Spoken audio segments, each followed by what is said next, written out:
Dengar Ihsan, dengar adik-adikku. Sakitku ini belum seberapa dibandingkan seluruh orang-orang yang sudah aku tumbalkan.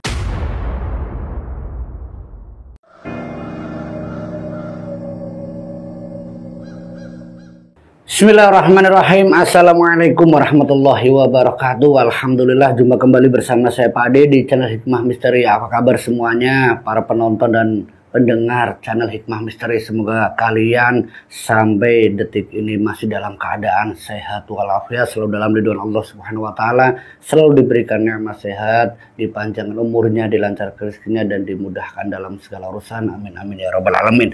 Nah, untuk kesempatan kali ini saya akan mencoba menceritakan kisah tentang perjalanan maut pelaku pesugihan. Cerita ini mungkin sudah sering saya ceritakan di channel Selamat Untung ataupun di channel Ngulik Misteri.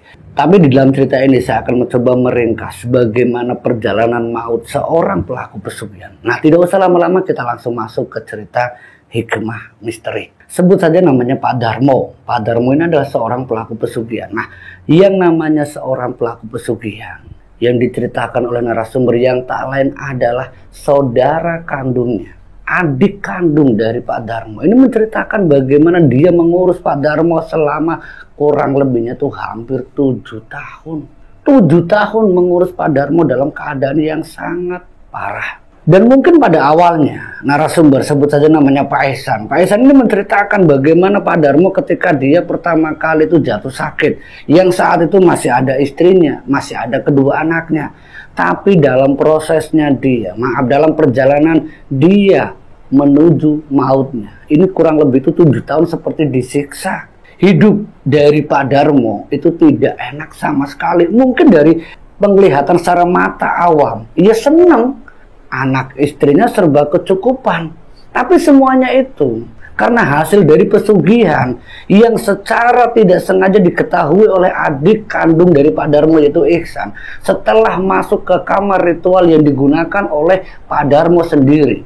Di situ Ihsan menanyakan, sebenarnya itu apa, Kang? Apakah sampean ini benar-benar melakukan pesugihan yang disangkakan orang-orang tentang almarhum ibu sendiri yang sudah meninggal karena ulah sampean? Benar apa enggak, Kang? Tanya Ihsan ke Darmo. Dan di situ Darmo yang dalam keadaan yang memang sudah sakit, setahun sudah sakit ini, dia mengakui, iya Ihsan, apa yang aku lakukan terhadap ibu, terhadap anak sulung dan anak bungsuku yang keduanya sudah meninggal, semua itu tak lain karena ulahku, perjanjianku dengan sosok pesugihan. Dan saat ini ketika aku ingin berhenti melakukan ritual, aku harus menanggung bagaimana sakitnya karena diriku sendiri yang menjamin bahwa aku rela untuk mati demi anak istriku. Tapi semuanya itu tidak mudah. Setahun Darmo merasakan bagaimana sakit yang begitu luar biasanya, dari usaha lewat medis, lewat praktisi, lewat dukun, semuanya itu sudah dilakukan, tapi tidak ada satupun penyakitnya itu bisa sembuh. Bahkan yang ada itu lebih parah. Nah, penyakit yang dialami Darmo ini, yang diceritakan Ihsan, dia itu penyakitnya yang awalnya itu seperti tanda atau bercaklah, belang-belang. Nah, belang itu awalnya itu di bagian kaki, terus naik ke bagian paha, sampai ke perut dan sampai lengan, dan sekujur tubuhnya ini itu semuanya berubah warnanya, bukan warna kulit seperti orang Indonesia atau orang Jawa pada umumnya sawo matang. Itu kulitnya berubah seperti putih. Putihnya tapi bukan putih karena, ya maaf kalau sekarang mungkin glowing atau gimana, itu bukan. Tapi penyakitnya itu benar-benar penyakit kulit yang merubah dari sosok tubuh Pak Darmo. Nah, di dalam penyakitnya ini itu dari sisi luarnya. Nah, di dalamnya juga yang dirasakan Darmo ketika bilang atau menceritakan ke Ihsan, dia itu merasakan setiap malam tertentu, dia merasakan kalau bagian dada itu seperti ditusuk-tusuk, jantungnya itu seperti kayak diiris-iris. Itu bagaimana rasanya? Wallahu a'lam. Itu yang diceritakan Ihsan dari Darmo. Itu kata Darmo itu badannya itu terasa diiris-iris. Mungkin itu setiap malam ritual, karena ritualnya itu mungkin antara 35 hari sekali. Itu tahun pertama, belum 6 tahun perjalanannya bagaimana, lebih mengerikan lagi. Nah, di tahun kedua Semenjak penyakit dari tubuh yang berwarna putih, belang-belangnya itu sudah menyeluruh sampai ke bagian tubuh. Satu persatu keluarga dari Pak Darmo, dari istri dan kedua anaknya yang saat itu masih hidup. Karena apa? Selama 2 tahun Pak Darmo ini mengalami sakit. Yang pertama merasakan dampak dari ritual yang sudah tidak dilakukan Darmo lagi. Anaknya yang kedua meninggal dunia dalam keadaan yang mengerikan. Anaknya ini meninggal saat dia itu pulang sekolah. Dia meninggal tersenggol sampai kepalanya terlindas dan kepalanya itu rata dengan aspal. Naudzubillah summa naudzubillah. Itu semua dampak dari ritual yang dihentikan oleh Darmo.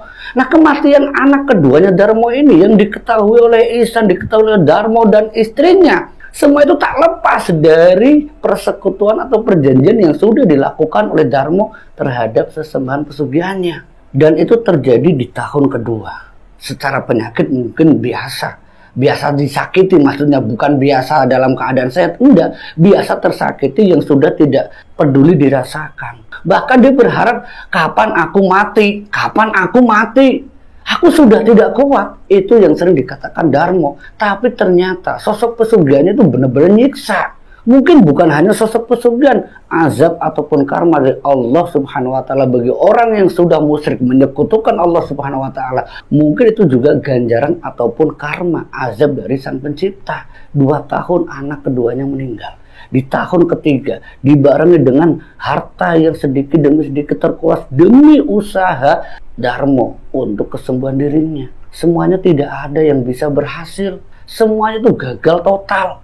3 tahun usaha Darmo lewat ngundang praktisi, bahkan 100 hari pernah dilakukan pengajian di rumah Darmo. Tujuannya apa? Untuk bisa meringankan sakit dan bisa mengusir pesugihan yang ada di rumah Darmo. Tapi pada kenyataannya karena janji itu sudah dilakukan, janji suatu hutan dan pasti dipenuhi, tetap saja Darmo harus menjadi pengikutnya. Dan pengikutnya atau sesembahannya ini karena diserang lewat pengajian, ini semakin menyiksa Darmo. Satu waktu di tahun keempat yang diceritakan Darmo ke Ihsan, bahwa di saat Ihsan ada di rumah Darmo, rumahnya itu begitu mengerikan. Banyak sosok penampakan yang begitu banyaknya hadir, bahkan dari anak pertamanya, ibu kandungnya dan anak bungsunya seakan-akan hadir di kamar Darmo yang mereka menuntut balas akan kematian yang tidak wajar karena ditumbalkan oleh Darmo. Itu semua karena ulah Darmo, dan itu juga disaksikan oleh Ihsan bagaimana Darmo tersiksanya ketika para arwah atau korban tumbal ini datang menghampiri Darmo. Naudzubillah summa naudzubillah. Sakitnya bukan main, takutnya bukan main. Setiap malam Darmo selalu menutup matanya, tapi telinganya tidak mungkin dia bisa menutup pendengarannya. Tangisan, teriakan, jeritan bahkan di sekujur tubuh Darmo ini seperti tersiksa-siksa tanpa ada yang menyentuh. Ada darah yang keluar tanpa ada yang menyentuh. Darah itu semakin banyak yang keluar dari bagian paha, dari bagian lengan, bahkan hidung ini seperti ada yang nonjok. Ini semua karena siapa? Wallahu alam. Tapi mungkin karena arwah-arwah tumbal yang tidak terima, mungkin juga karena sosok pesugihan atau sesembahannya ini mengundang para prajuritnya untuk menyiksa Darmo. Karena di rumah Darmo semenjak dilakukan 100 hari pengajian secara rutin dan tidak ada jedanya, semakin parahnya penyakit yang dialami Darmo. Satu persatu anaknya mulai kena gangguan, dan gangguan itu bukan gangguan mental, tapi gangguan secara penampakan, gangguan secara astral yang setiap waktu, setiap saat ada di rumahnya sendiri. Istri dan anaknya yang masih hidup itu merasakan bagaimana ketakutannya setiap malam. Sampai istrinya ini saking tidak kuatnya, dia sering teriak sendiri, sering histeris sendiri, dan bahkan sering bikin malu dia sendiri. Karena Ihsan yang bersanding dengan kakaknya, karena istrinya itu waktu itu sudah seperti kayak orang gila. Bukan kayak orang gila lagi, karena setiap kali ditanya ya masih nyambung, tapi kadang dia teriak sendiri, itu di siang-siang bolong. Nah, singkat cerita, setelah 4 tahun, dari tumbal yang keempat itu anak keduanya, disusul anak yang ketiganya juga meninggal. Itu pas 5 tahun. Seluruh keluarganya Darmo akhirnya satu persatu pun meninggal. Jadi pada intinya yang diceritakan oleh Ihsan, tumbal itu tidak bisa dilepaskan begitu saja. Perjanjian setiap tahun harus menyerahkan tumbal, harus. satu persatu, sampai istrinya pun harus meninggal dalam keadaan gangguan jiwa. Dan singkat cerita, di terakhir tahun, di mana Darmo itu sudah tidak punya apa-apa, semua harta bendanya sudah terjual habis, Darmo ikut dengan Ihsan. Nah, singkat cerita, setelah Pak Darmo ini ikut ke rumahnya Ihsan bersama keluarganya, Darmo sangat dikucilkan karena satu perkara. Dia yang menumbalkan ibu kandungnya sendiri dari adik-adiknya Ihsan. Ihsan pun merasakan ketika tinggal di rumah betua atau di rumah orang tuanya bersama adik-adiknya, di situ Darmo itu benar-benar sangat tersiksa. Syukurin kamu Kang, sekarang rasakan akibatnya. Sudah dibilang, diingatkan jangan nekat lakukan pesugihan. Sekarang sampai rasakan sendiri. Itu beberapa minggu awal ketika Ihsan mengajak Darmo itu ke rumah. Ya karena rumahnya Darmo yang semuanya sudah dijual, aset-asetnya sudah habis untuk pengobatan, untuk mengurusi kebutuhan hidup Darmo. Ini satu hal yang dialami Darmo dan juga Ihsan ketika tinggal di rumah bersama adik-adiknya. Darmo dan Ihsan harus merasakan dikucilkan begitu luar biasanya. Sampai di 1 bulan pertama yang diceritakan Ihsan, dia harus menyembunyikan bagaimana Darmo yang dari tetangga-tetangganya ketika Darmo itu pertama kali datang, yang sudah tega menumbalkan ibunya, istri dan anak-anaknya yang jumlahnya 4, semuanya meninggal karena Darmo. Itu menjadi satu bukti nyata bahwa kejamnya pelaku pesugihan yang sudah tidak memandang lagi siapa itu saudara bahkan anak istri. Tanpa pilih kasih, sosok pesugihan akan menuntut tumbalnya. Dan itu harus dialami oleh Darmo. Penyesalan Darmo kurang lebihnya selama 6 tahun itu di rumahnya sendiri. 1 tahun di rumah orang tuanya bersama Ihsan. 1 tahun inilah perjalanan yang begitu luar biasanya. Semoga menjadi pelajaran dan hikmah misteri di channel ini. Karena selama 1 tahun di rumah orang tuanya bersama adik-adiknya, dari tetangga yang bilang bahwa Darmo sekarang kena azab, sekarang Darmo kena karmanya, pesugihan yang sia-sia. Tapi mereka semua, kata Ihsan, itu tidak tahu bagaimana prosesnya Darmo ketika dia itu ingin bertobat, ingin kembali ke jalan yang benar. Tapi tidak mudah bagi Darmo.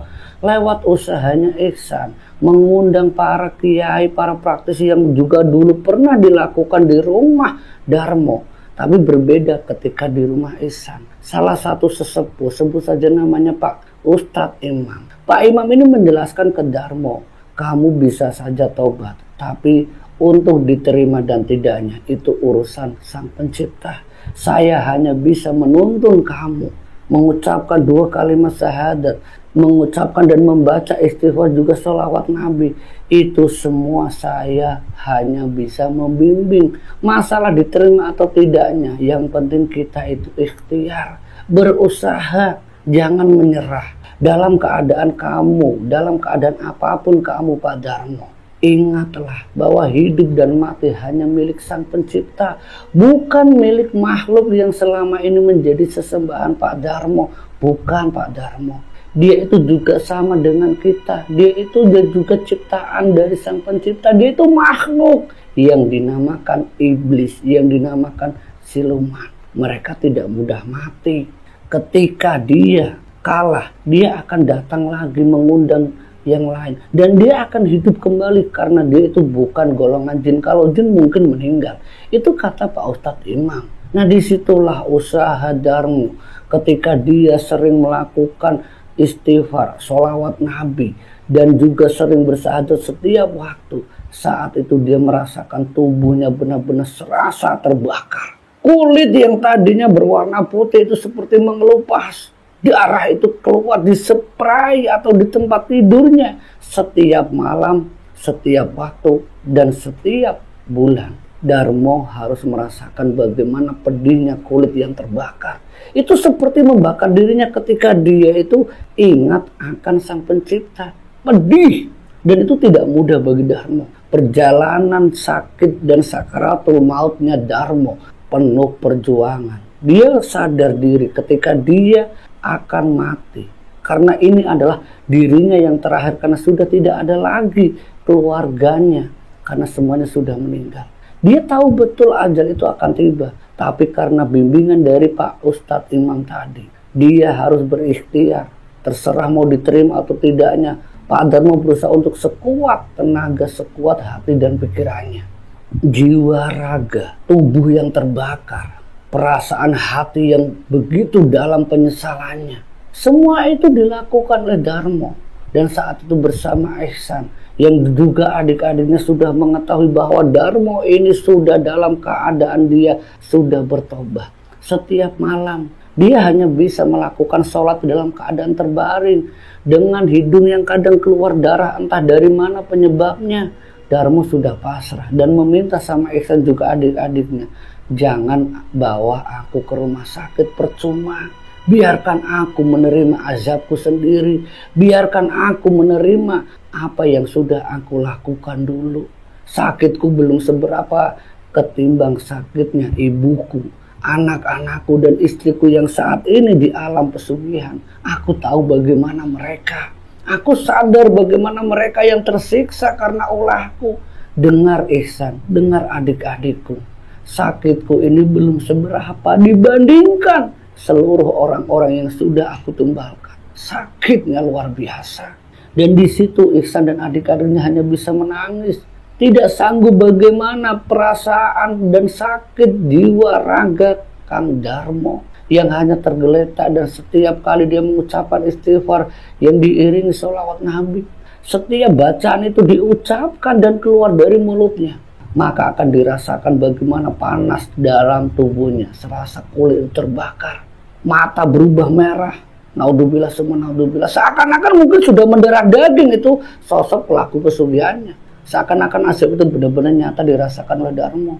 Dan dia sudah berharap, ya Allah, ketika aku mati, ambillah aku dalam keadaan yang sudah dalam keadaan bertobat. Itu permintaan Darmo. Selama kurang lebih setengah tahun perjalanan Darmo yang dibimbing oleh Pak Ustadz Imam, dibimbing oleh Ihsan dan adik-adiknya, sesuatu yang sangat tidak mudah bagi Darmo. Dia merasakan bagaimana di rumahnya seringkali didatangi sosok pesugihannya menuntut untuk Darmo ikut menjadi pengabdinya. Tapi Darmo kembali lagi dia pasrah.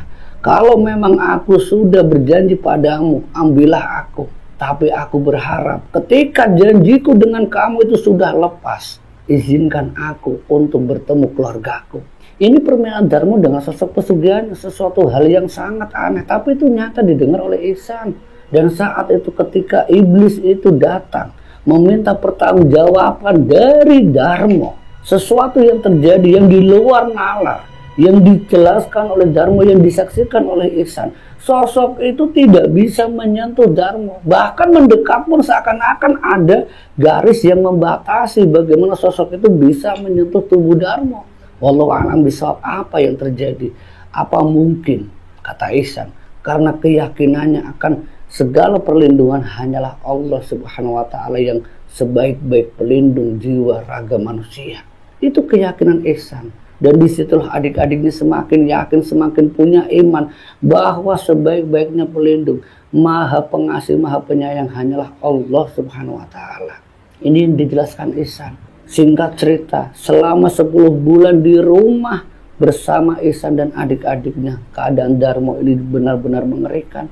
Tubuhnya serasa tinggal tulang, bahkan kulitnya ada yang mengelupas, tulangnya kelihatan. Itu semua ya karena ulah dari Darmo sendiri. Entah apa yang dirasakan oleh Darmo ketika tulang yang bisa dilihat oleh Ihsan dan adik-adiknya itu tidak hanya di bagian kaki, bagian lengan, kulitnya itu sudah mengelupas. Ya mungkin itu sudah menjadi azabnya atau karmanya si Darmo, pelaku pesugihan. Tapi dia menikmati, ini aneh.